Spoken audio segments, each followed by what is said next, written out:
देखा, मैंने कहा था कि डर की वजह से आदमी कुछ भी सोचने लगता है। पर ध्यान रखना, कभी कभी डर भी सच हो सकता है। शाम का समय, गांव की चौपाल।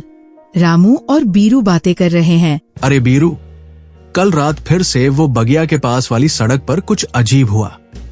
मैंने देखा कि कोई काली छाया तेजी से भागी और गायब हो गई। ये तो वही छलावा होगा जो दादी हमेशा कहती है। कहते हैं वो रात को भटकता है और जिसने उसे देख लिया उसका पीछा करता है। क्या सच में ये सब होता है?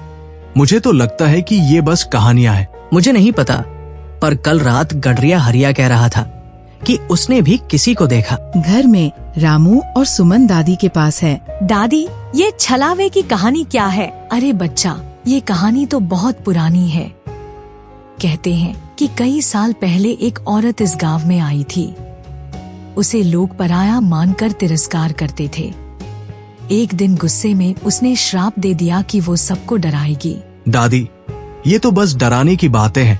असल में ऐसा कुछ नहीं होता। मजाक मत कर। उस औरत की आत्मा अब भी इस गांव की बगिया में भटकती है।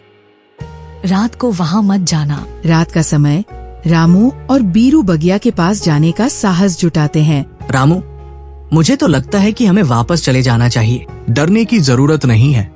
अगर सच में कुछ हुआ तो मैं संभालूंगा। अचानक झाड़ियों से एक आवाज आती है। दोनों सहम जाते हैं। ये क्या था? सामने काले कपड़ों में एक आकृति दिखती है। रामू और बीरू चीखते हैं। सुबह का समय, चौपाल पर दादी से बात। रामू, क्या हुआ था कल रात? कुछ नहीं, वो बस एक बूढ़ा आदमी था जो लकड़ी लेने आया था। लेकिन सच में पल भर के लिए लगा जैसे वो छलावा ही था। देखा, मैंने कहा था कि डर की वजह से आदमी कुछ भी सोचने लगता है। पर ध्यान रखना, कभी कभी डर भी सच हो सकता है। हाँ रामू, अब तो तुम भी मान गए, है ना? डर चाहे असली हो या नकली, रात में बगिया जाना मना है। हर डर में सच्चाई नहीं होती, लेकिन सावधानी रखना जरूरी है। अगली रात, गांव में हलचल। गांव में अचानक खबर फैलती है कि बगिया के पास गाय बेतहाशा भाग रही थीं और कोई अजीब सी रोशनी भी देखी गई। रामू और बीरू, जो पिछली रात के अनुभव से डरे हुए थे, अब गांव वालों के साथ चर्चा कर रहे हैं। ये तो कल वाला मामला नहीं है। इस बार सच में कुछ बड़ा हुआ है। हाँ भैया, हरिया काका कह रहे थे कि उन्होंने रोशनी के साथ अजीब सी आवाजें भी सुनी हैं। गांव की चौपाल पर सब मिलकर विचार करते हैं। मैंने पहले ही कहा था कि बगिया का रास्ता रात में मत पकड़ो। ये जरूर छलावे का ही काम है। मुझे तो लगता है गांव पर कोई बड़ी मुसीबत आने वाली है। दादी, हमें क्या करना चाहिए? ये बात तो पंडित जी ही समझा सकते हैं। कल सुबह सब लोग मिलकर मंदिर चलेंगे। सुबह गांव वाले मंदिर में पंडित जी के पास जाते हैं। छलावे का प्रकोप तभी बढ़ता है जब कोई नियम तोड़ा जाता है। क्या किसी ने बगिया के पुराने पेड़ के पास कुछ किया है? गांव के सभी लोग एक दूसरे की तरफ देखने लगते हैं। रामू का छोटा भाई गोपाल डरते हुए आगे आता है। मैं और मेरे दोस्त वहाँ खेल रहे थे। हमने उस पुराने पेड़ से कुछ शाखाएं तोड़ ली थीं। यही कारण है। वो पेड़ गांव की रक्षक आत्मा से जुड़ा है। उसकी शाखाएं तोड़कर तुमने उस आत्मा को क्रोधित कर दिया। गांव वाले बगिया में पहुंचते हैं। सभी गांव वाले मिलकर बगिया के पेड़ के पास पूजा का आयोजन करते हैं। पंडित जी मंत्रोच्चार करते हैं और उस आत्मा को शांत करने के लिए प्रसाद चढ़ाते हैं। अब आत्मा शांत हो चुकी है, पर ध्यान रखना, दोबारा उस पेड़ को नुकसान मत पहुंचाना। चौपाल पर सबकी बातचीत। अब समझ में आया कि डर असल में हमारे कर्मों से जुड़ा होता है। मैंने तो पहले ही कहा था कि गांव की परंपराओं का पालन करो।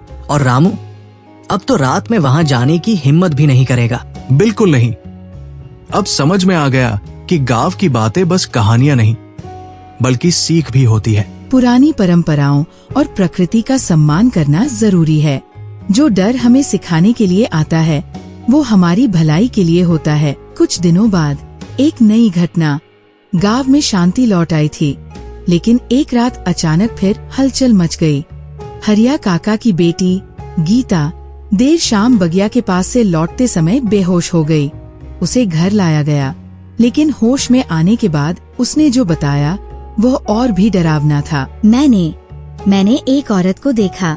वो सफेद कपड़ों में थी और उसने मुझे रुकने का इशारा किया। उसकी आंखें, वो बहुत डरावनी थी। ये तो फिर वही छलावे की बात हो गई। ये कोई साधारण बात नहीं है। लगता है कुछ और गलत हो रहा है। पंडित जी का गाँव आना।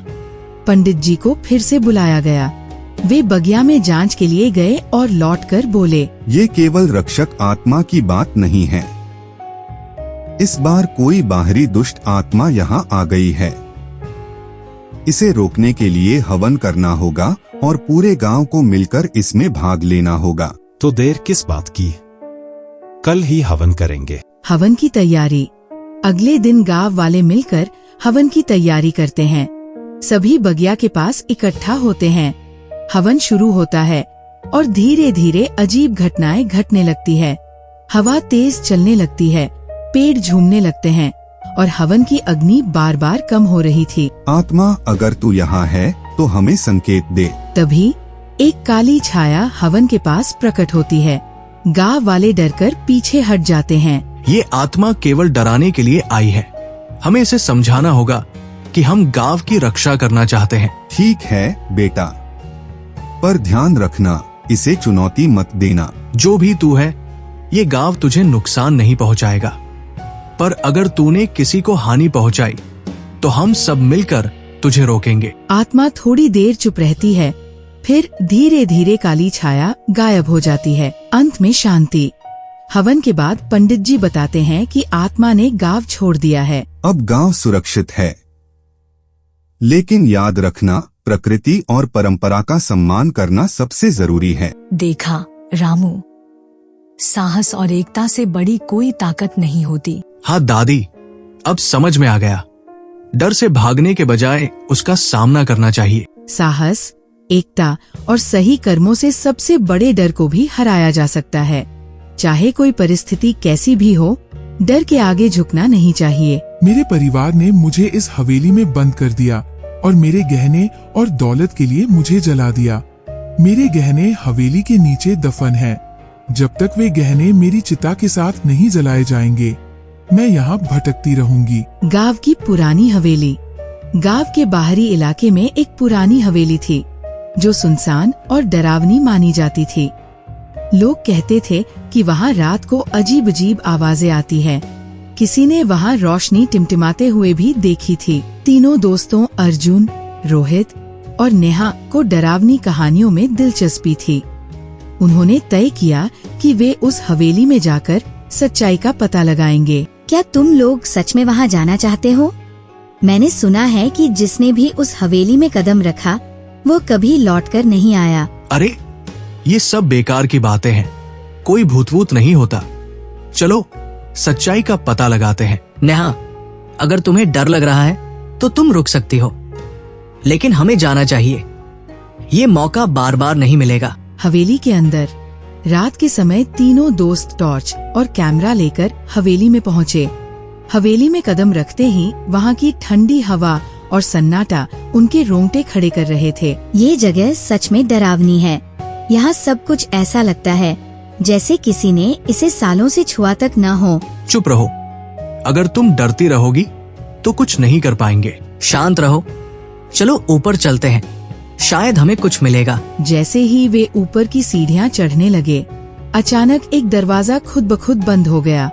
तीनों रुक गए। ये कैसे हुआ? हमने इसे बंद नहीं किया। हो सकता है हवा से हुआ हो, घबराओ मत। अजीब घटनाएं। ऊपर के कमरे में पहुंचते ही उन्हें एक पुराना झूला हिलता हुआ दिखाई दिया। ये कौन झूला झुला रहा है? यहाँ कोई तो है। यहाँ कुछ अजीब जरूर है, हमें सावधान रहना चाहिए। अचानक कमरे में एक ठंडी हवा चली और एक परछाई दीवार पर दिखाई देने लगी। वह क्या है? वहाँ कोई खड़ा है। अरे कोई नहीं है, ये बस हमारी आंखों का धोखा है। परछाई धीरे धीरे उनके सामने आकार लेने लगी। अब वह एक सफेद साड़ी पहने हुए महिला की आकृति में बदल गई। तुम यहाँ क्यों आए हो? ये जगह तुम्हारे लिए नहीं है। भूत से बातचीत। तीनों दोस्त डर के मारे पीछे हट गए। हम बस जानना चाहते थे कि ये हवेली इतनी डरावनी क्यों मानी जाती है। आप कौन हैं? ये हवेली मेरी है। मुझे यहाँ मेरे ही परिवार ने धोखा देकर मार डाला था। तब से मेरी आत्मा यहाँ कैद है। हमें माफ कर दीजिए, हम आपको परेशान नहीं करना चाहते थे। तुमने मुझे परेशान किया है। अब तुम ये जगह छोड़कर नहीं जा सकते जब तक कि मेरा काम पूरा न हो जाए। सच्चाई का पता चलता है। अर्जुन ने हिम्मत जुटाई और भूत से पूछा, आपकी आत्मा को शांति कैसे मिलेगी? हम आपकी मदद करेंगे। मेरे परिवार ने मुझे इस हवेली में बंद कर दिया और मेरे गहने और दौलत के लिए मुझे जला दिया। मेरे गहने हवेली के नीचे दफन हैं। जब तक वे गहने मेरी चिता के साथ नहीं जलाए जाएंगे, मैं यहाँ भटकती रहूंगी। हमें वो जगह बताइए, हम आपकी मदद करेंगे। भूत ने हवेली के तहखाने का रास्ता दिखाया। तीनों दोस्त वहाँ गए और गहनों का बक्सा ढूंढ निकाला। आत्मा की मुक्ति। अगले दिन तीनों दोस्तों ने गांव वालों को सारी बात बताई। गांव वालों ने गहनों को चिता में जलाया और आत्मा की शांति के लिए पूजा की। पूजा के दौरान भूत की परछाई फिर से प्रकट हुई, लेकिन इस बार उसका चेहरा शांत था। तुमने मेरी आत्मा को मुक्त किया। अब मैं शांति से जा सकती हूँ। धन्यवाद। भूत रोशनी में बदलकर गायब हो गई। उस घटना के बाद हवेली फिर से सामान्य हो गई और गांव वालों का डर हमेशा के लिए खत्म हो गया। भूत प्रेत की कहानियाँ हमेशा बुरी नहीं होती। उनके पीछे छिपे रहस्य को समझकर उन्हें शांति दिलाना ही सही तरीका है। आत्मा की मुक्ति के बाद गांव में हवेली को लेकर अब डर खत्म हो चुका था। लोग वहां आने जाने लगे, लेकिन उन्होंने अर्जुन, नेहा और रोहित को लेकर काफी सम्मान बढ़ा दिया। तीनों दोस्तों ने भी महसूस किया कि जो कुछ उन्होंने किया वह एक बड़ी जिम्मेदारी थी। अर्जुन के घर पर चर्चा। अर्जुन, नेहा और रोहित घर पर बात कर रहे हैं। मुझे अभी भी याद है, नेहा तुम कैसे कांप रही थी जब वो झूला हिल रहा था। और तुम्हें याद है तुम कैसे दीवार से चिपक गए थे जब भूत हमारे सामने आई थी। मजाक छोड़ो दोस्तों, मुझे लगता है कि जो कुछ भी हुआ वो हमें कुछ सिखाने के लिए था। ये सिर्फ भूत की कहानी नहीं थी, ये न्याय और शांति की कहानी थी। हवेली में बदलाव। हवेली अब खाली नहीं रही। गांव वालों ने इसे साफ करवाकर एक ऐतिहासिक स्मारक बना दिया। वहाँ नियमित पूजा होने लगी, लेकिन कुछ अजीब घटनाएं अभी भी कभी कभी होती थी। एक दिन अर्जुन हवेली के पास से गुजर रहा था जब उसने हल्की सी आवाज सुनी। क्या ये सच में वही आत्मा थी? वह मुस्कुराते हुए घर लौट आया। एक नई चेतावनी।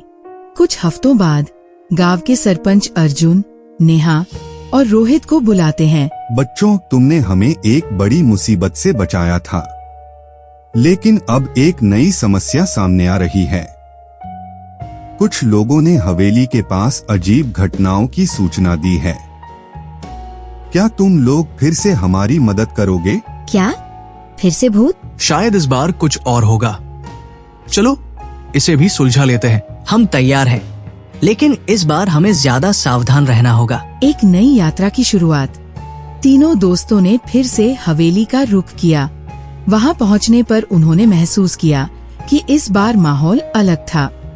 हवेली के पास पेड़ झूम रहे थे और एक अजीब सी खुशबू फैल रही थी। ये कुछ नया लग रहा है, ऐसा पहले नहीं हुआ था। क्या यह हवेली से जुड़ी कोई नई आत्मा है? या शायद कोई छिपा हुआ रहस्य जो हमें अभी पता नहीं है। तीनों ने तय किया कि वे इस नई समस्या की तह तक जाएंगे।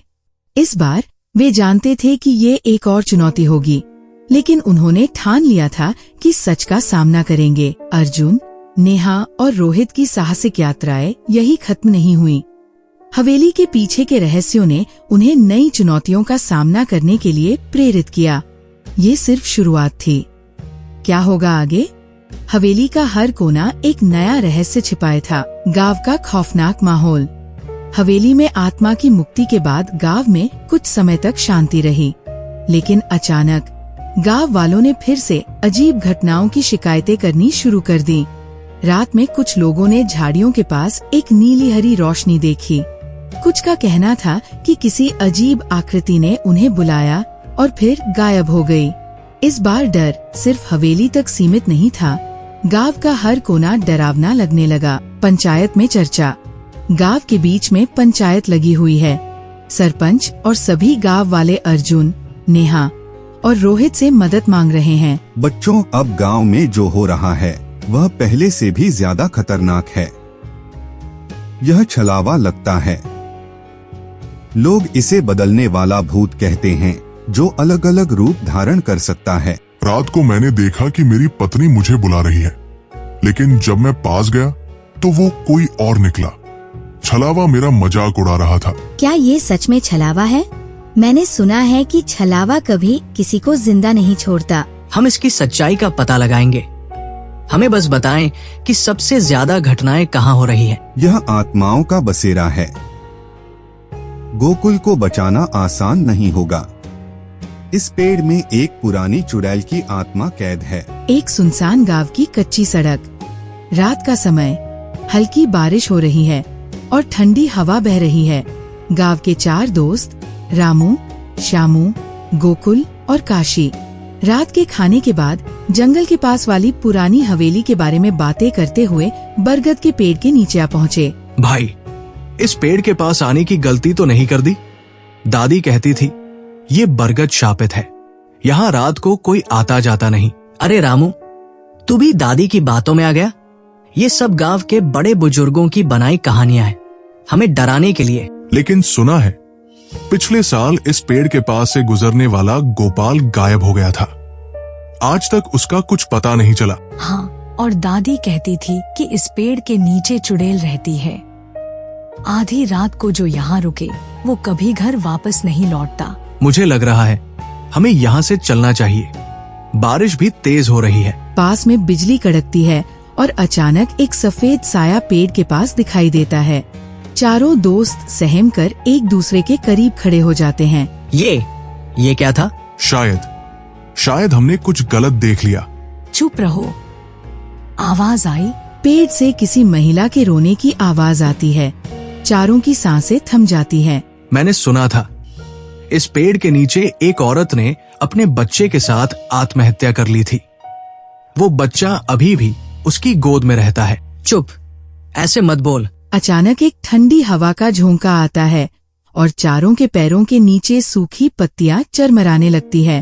पेड़ की शाखाएं अजीब तरीके से हिलने लगती हैं। भगवान के लिए यहाँ से भागो। मगर जिस रास्ते से आए थे वो तो पीछे है और साया वहीं खड़ा है। साया धीरे धीरे उनके पास आने लगता है। उसकी आंखें लाल हैं और वह सफेद लिबास में है। चारों घबराकर जमीन पर गिर जाते हैं। क्यों आए हो मेरे इलाके में? क्या तुम्हें जीवन प्यारा नहीं? हमें माफ कर दो। हम गलती से यहाँ आ गए। अब लौटना चाहते हो? पर जिसने मेरी नींद तोड़ी उसे मैं जाने नहीं दूंगी। ये क्या था? मैं अब कभी इस रास्ते पर नहीं आऊंगा। चलो गांव लौटते हैं और किसी से मत कहना कि यहाँ आए थे। चारों तेजी से गांव की ओर भाग जाते हैं, मगर पीछे से फिर वही रोने की आवाज सुनाई देती है। साया फिर से पेड़ के पास खड़ा दिखाई देती है। गांव के लोग उस पेड़ के पास चारों के जूतों के निशान पाते हैं, लेकिन चारों में से एक गोकुल गायब है। किसी को नहीं पता गोकुल कहाँ गया। अगली सुबह गांव का चौपाल। गांव वाले रामू, श्यामू और काशी से गोकुल के बारे में पूछताछ कर रहे हैं। तीनों घबराए हुए हैं और सच बताने से डर रहे हैं। बताओ, गोकुल कहाँ गया? रात को तुम चारों साथ थे और अब वह गायब है। मुखिया जी, हम उस पेड़ के पास गए थे। क्या तुम शापित बरगद के पास गए? तुम लोगों ने बड़ी गलती की। हमें माफ कर दीजिए। वहाँ कुछ अजीब चीजें हुई और गोकुल वो अचानक गायब हो गया। हमने एक साया देखा था और उसने गोकुल को अपनी ओर खींच लिया। मुखिया, गांव के बुजुर्ग और कुछ युवकों के साथ चारों दोस्तों को लेकर बरगद के पेड़ की ओर बढ़ते हैं। वहाँ का माहौल डरावना है। पक्षी भी चुप है। ये जगह हमेशा से अशुभ रही है। कहते हैं यहाँ जो कुछ करता है उसकी आत्मा यहीं कैद हो जाती है। सब लोग पेड़ के चारों ओर देखते हैं। अचानक गोकुल की आवाज सुनाई देती है। बचाओ, मुझे यहाँ से निकालो। ये गोकुल की आवाज है, वो जिंदा है। आवाज पेड़ के अंदर से आ रही है। यह आत्माओं का बसेरा है। गोकुल को बचाना आसान नहीं होगा। इस पेड़ में एक पुरानी चुड़ैल की आत्मा कैद है। तांत्रिक जी, आप जो कर सकते हैं करें। नमो भगवते महाबल पराक्रमाय भूत प्रेत पिशाच शाकिनी डाकिनी यक्षणी पूतना मारी महामारी यक्ष राक्षस भैरव बेताल ग्रह राक्षसादिकम क्षणेन हन हन भंजय भंजय मारे मारे शिक्षय शिक्षय महामारेश्वर रुद्रावतार हूँ फट स्वाहा। जैसे ही तांत्रिक मंत्र पढ़ता है, पेड़ जोर जोर से हिलने लगता है। एक भयंकर चीख गूंजती है, पेड़ से धुएं का गुबार निकलता है और चुड़ैल का साया प्रकट होता है। तुम लोग मेरी शांति भंग करने आए हो। इस लड़के को मैं नहीं छोड़ूंगी। तेरी शक्ति का समय खत्म हो चुका है, अब तेरा अंत होगा। तांत्रिक ने चुड़ैल से लड़ने के लिए एक हवन शुरू किया। चुड़ैल जोर जोर से चीखती है, लेकिन धीरे धीरे कमजोर पड़ने लगती है। अंत में वह आग के गुबार में गायब हो जाती है। पेड़ शांत हो जाता है। गोकुल कहाँ है? अचानक पेड़ की जड़ों से गोकुल बेहोश पड़ा मिलता है।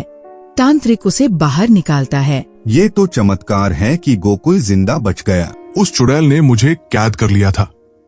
उसने कहा कि जो भी यहाँ आएगा वो उसकी आत्मा के लिए ईंधन बनेगा। गांव वापस लौटने के बाद गांव के लोग उस पेड़ को काटने का निर्णय लेते हैं। तांत्रिक के कहने पर पेड़ को जलाया जाता है। अब यह गांव सुरक्षित है, लेकिन याद रखो, कभी किसी शापित जगह के करीब मत जाना। हमने बड़ी गलती की, अब ऐसा कभी नहीं करेंगे। बरगद का पेड़ जलकर राख हो गया, लेकिन राख से एक सफेद साया उठता है और हवा में गायब हो जाता है। क्या चुड़ैल सचमुच खत्म हुई या उसका आतंक फिर लौटेगा? ये कोई नहीं जानता। कुछ महीने बाद गांव में फिर से रहस्यमय घटनाएं शुरू होती है। गांव में शांति लौट आई थी। लोग बरगद के जलने के बाद राहत की सांस ले रहे थे, लेकिन एक रात काशी को उसके घर के पास किसी के रोने की आवाज सुनाई दी। वह डरते हुए बाहर निकला और देखा कि गांव की पुरानी बावड़ी से हल्की सफेद रोशनी आ रही है। ये रोशनी कैसी है? कोई है वहाँ? जवाब में वही रोने की आवाज तेज हो जाती है। काशी डरकर अपने घर में भाग जाता है। अगली सुबह वह रामू और श्यामू को ये बात बताता है। नहीं, ये वही चुड़ैल होगी। मैं कह रहा था, उसे जलाना काफी नहीं था। क्या तांत्रिक को बुलाएं? मुझे नहीं लगता कि वो अब हमारी मदद करेगा। ये कोई सामान्य बात नहीं है।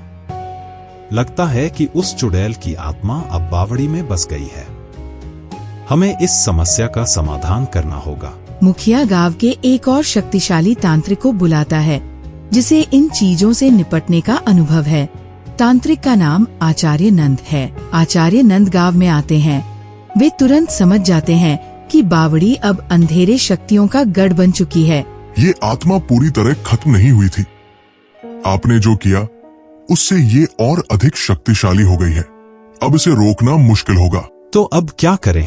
इस आत्मा को मुक्त करने के लिए हमें बावड़ी को सील करना होगा, लेकिन इसमें खतरा है। आचार्य नंद तांत्रिक अनुष्ठान की तैयारी करते हैं। रात के समय पूरा गांव बावड़ी के पास इकट्ठा होता है। चारों दोस्त रामू, श्यामू, काशी और गोकुल भी वहाँ मौजूद है। क्ली महाकालाय स्वाहा, क्ली महाकालाय स्वाहा। बावड़ी से अचानक काले धुएं का गुबार उठता है। उसमें से वही चुड़ैल प्रकट होती है। वह पहले से भी अधिक भयानक और क्रोधित दिखती है। तुम लोग फिर मेरी शांति भंग करने आए हो। अब कोई नहीं बचेगा। दोनों आवाज की दिशा में चलते हैं। एक कोने में उन्हें एक पुराना झूला हिलता हुआ दिखाई देता है, लेकिन वहाँ हवा का कोई संकेत नहीं है। दो दोस्तों राज और समीर एक सुनसान पुरानी हवेली में प्रवेश करते हैं। उनके हाथों में टॉर्च है। हवेली के चारों ओर घने पेड़ और रहस्यमय सन्नाटा है। समीर, ये हवेली सच में बहुत डरावनी लग रही है। क्या हमें अंदर जाना चाहिए? डरपोक मत बन। ये सब गांव वालों की गढ़ी हुई कहानियां हैं। कोई भूत-वूत नहीं होता। चल, मजा आएगा। लेकिन मुझे अजीब सा एहसास हो रहा है। ये जगह सही नहीं लग रही। वे हवेली के दरवाजे को धक्का देकर खोलते हैं। अंदर अंधेरा और धूल का माहौल है। सीढ़ियां चरमराने लगती है। दोनों एक बड़े हॉल में पहुंचते हैं। वहाँ एक पुराना आईना और टूटी फूटी कुर्सियां पड़ी है। दीवारों पर रहस्यमय चित्र है। वाह, देख राज, ये आईना कितना पुराना और अजीब है। लगता है ये हवेली राजा महाराजाओं के समय की है। समीर आईने के पास जाता है। अचानक आईने में उसकी परछाई हिलती हुई दिखाई देती है, लेकिन समीर अपनी जगह स्थिर खड़ा है। समीर, तुम्हारी परछाई क्यों अलग हिल रही है? अरे तुझे वहम हो रहा है, ज्यादा डर मत। राज पीछे हट जाता है, लेकिन उसकी आंखों में डर है। जैसे ही वे अगले कमरे में जाते हैं, उन्हें एक महिला के रोने की आवाज सुनाई देती है। ये आवाज कैसी है? कहीं कोई फंसा हुआ तो नहीं? चल देखते हैं। ये हवेली पुरानी है, हवा से आवाज आ रही होगी। दोनों आवाज की दिशा में चलते हैं। एक कोने में उन्हें एक पुराना झूला हिलता हुआ दिखाई देता है, लेकिन वहाँ हवा का कोई संकेत नहीं है। ये कैसे हिल रहा है? यहाँ तो कोई नहीं है। तभी झूले के पास की दीवार पर खून से लिखा एक शब्द चमकने लगता है, भागो। ये कैसे हो सकता है? क्या सच में यहाँ कुछ है? दोनों वापस जाने की कोशिश करते हैं, लेकिन दरवाजा अपने आप बंद हो जाता है। एक काली परछाई उनके सामने प्रकट होती है। तुमने यहाँ आने की गलती की, अब यहाँ से कोई नहीं जा सकता। हमें माफ कर दो, हम यहाँ गलती से आ गए। यह मेरी जगह है। जिसने भी इसे छेड़ा उसे इसकी सजा मिली है। हमें जाने दो, हम दोबारा कभी नहीं आएंगे। परछाई गुस्से में चिल्लाती है और हवेली की खिड़कियां खुद ब खुद टूटने लगती है। दोनों एक रास्ता ढूंढने की कोशिश करते हैं। राज को एक छोटी खिड़की दिखाई देती है। समीर, जल्दी से यहाँ, शायद हम यहाँ से बाहर निकल सकते हैं। दोनों खिड़की की ओर जाते हैं। परछाई उनके पीछे पीछे आती है। तुम यहाँ से बच नहीं सकते। जैसे ही वे खिड़की के पास पहुँचते हैं, समीर का पैर किसी अदृश्य हाथ से पकड़ा जाता है। राज उसे खींचकर बाहर निकालता है। दोनों दौड़ते हुए हवेली से दूर भागते हैं। दोनों दोस्त गांव वापस आते हैं। राज का चेहरा डर से पीला पड़ चुका है। राज, वो क्या था? मैंने कभी ऐसा कुछ नहीं देखा। मैंने कहा था, ये जगह सही नहीं है। हमें दोबारा कभी वहां नहीं जाना चाहिए। दोनों ने फैसला किया कि वे इस घटना के बारे में किसी से बात नहीं करेंगे, लेकिन हवेली का रहस्य उनके दिमाग में हमेशा बना रहा। क्या सच में भूत था या यह उनका भ्रम था? ये आज भी राज और समीर ने तय किया कि वे हवेली की घटना किसी से नहीं बताएंगे, लेकिन जो कुछ उन्होंने देखा वह उनके मन से मिट नहीं रहा था। कुछ दिन बाद उन्हें पता चला कि गांव के बुजुर्ग इस हवेली के बारे में कई कहानियां जानते थे। गांव के बुजुर्ग से रहस्य खुलता है। दोनों दोस्त गांव के सबसे बुजुर्ग व्यक्ति पंडित नारायण के पास गए। नारायण जी इस हवेली के बारे में सुनते ही गंभीर हो गए। तुम दोनों उस हवेली में गए? तुम्हें पता भी है वो जगह कितनी खतरनाक है? हमें वहाँ सच में कुछ अजीब और डरावना महसूस हुआ, लेकिन वो परछाई, वो क्या थी? उस हवेली का इतिहास बहुत भयानक है। वो हवेली कभी एक धनी राजा की थी, लेकिन लालच और विश्वासघात के कारण पूरी परिवार को वहां मार दिया गया। उनकी आत्माएं अब भी वहां भटकती है। लेकिन वो परछाई हमें मारना क्यों चाहती थी? क्योंकि तुमने उस जगह की शांति भंग की। वहां जो आत्मा है वो अपने स्थान को लेकर बहुत गुस्सैल है। जो कोई भी उस हवेली में जाता है उसे सजा मिलती है। हवेली से लौटने के बाद राज और समीर की जिंदगी में अजीब घटनाएं होने लगी। राज को रातों में अजीब सपने आने लगे। सपने में वह उसी परछाई को देखता जो उसे पुकारती थी। समीर को अचानक चीजें गायब होने लगी। कभी कभी उसकी छाया भी अजीब लगती। एक रात राज ने अपने कमरे में खिड़की के बाहर वही परछाई देखी। वो खिड़की के पास गई, लेकिन जैसे ही उसने खिड़की बंद की, परछाई गुस्से में चीखी। दोनों दोस्त परेशान होकर फिर से पंडित नारायण के पास गए। पंडित जी, वो परछाई अब भी हमारे पीछे है, हमें क्या करना चाहिए? तुमने हवेली के भीतर जो अशांति फैलाई, वो आत्मा तुम्हारा पीछा तब तक करेगी जब तक तुम इसे शांत नहीं करोगे। लेकिन कैसे? हम उस जगह वापस नहीं जाना चाहते। तुम्हें जाना होगा। उस आत्मा को शांति दिलाने के लिए एक अनुष्ठान करना होगा। बिना इसके वो तुम्हारा पीछा नहीं छोड़ेगी। राज और समीर नारायण जी के बताए अनुसार अनुष्ठान के लिए हवेली लौटते हैं। उनके साथ तांत्रिक भी होता है। जैसे ही वे हवेली में प्रवेश करते हैं, दरवाजे अपने आप बंद हो जाते हैं। परछाई फिर से प्रकट होती है। तुम फिर आए, अब कोई नहीं बचेगा। तांत्रिक मंत्र पढ़ना शुरू करता है। हवेली की दीवारें कांपने लगती हैं। परछाई चिल्लाती है, लेकिन मंत्र के प्रभाव से धीरे धीरे कमजोर होने लगती है। ये खत्म होगा ना? ध्यान मत भटकाओ, यह आत्मा बहुत ताकतवर है। आखिरकार परछाई हवेली के आईने में कैद हो जाती है। तांत्रिक आईने को तोड़ देता है। हवेली में सब कुछ शांत हो जाता है। राज और समीर को तांत्रिक ने चेतावनी दी कि अब वे कभी इस हवेली के पास न जाए। वे गांव लौट आते हैं, लेकिन उनके मन में सवाल बना रहता है, क्या आत्मा सच में खत्म हुई या कहीं और भटकने लगी? कौन है? ये क्या हो रहा है? मैं अभी गई नहीं हूँ। तुमने मुझे रोकने की कोशिश की, अब तुम इसकी कीमत चुकाओगे। कौन है वहां? पंडित जी, वो परछाई अभी भी हमारा पीछा कर रही है। तांत्रिक ने कहा था कि सब कुछ खत्म हो गया, लेकिन ऐसा नहीं हुआ। मैंने पहले ही कहा था, वो आत्मा बहुत शक्तिशाली है। वो इतनी आसानी से खत्म नहीं होती। आईना तोड़ने से उसका शरीर खत्म हुआ, लेकिन उसकी आत्मा अब तुम दोनों से जुड़ गई है। हम क्या करें? क्या इसे खत्म करने का कोई तरीका है? तुम्हें उस आत्मा का सच जानना होगा। जब तक उसका अतीत उजागर नहीं होगा, वो तुम्हारा पीछा नहीं छोड़ेगी। राज और समीर पंडित नारायण के साथ हवेली के पीछे कुएं तक पहुंचते हैं। रात का समय है और हवेली पहले से भी ज्यादा डरावनी लग रही है। जैसे ही वे कुएं के पास पहुंचते हैं, हवेली के अंदर से भयानक चीखें सुनाई देने लगती हैं। तुमने मुझे जगाने की हिम्मत की, अब कोई नहीं बचेगा।